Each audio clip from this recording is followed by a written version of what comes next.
Now let's see how you'll find the area of a triangle given three sides, right? So no angle is given to you, only the length of the three sides, right?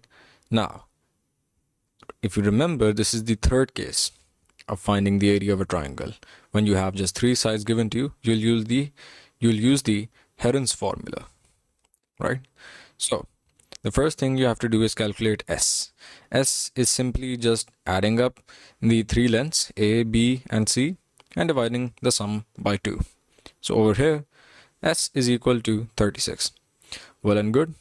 Now that you have S, you need to find S minus A, S minus B, and S minus C, right?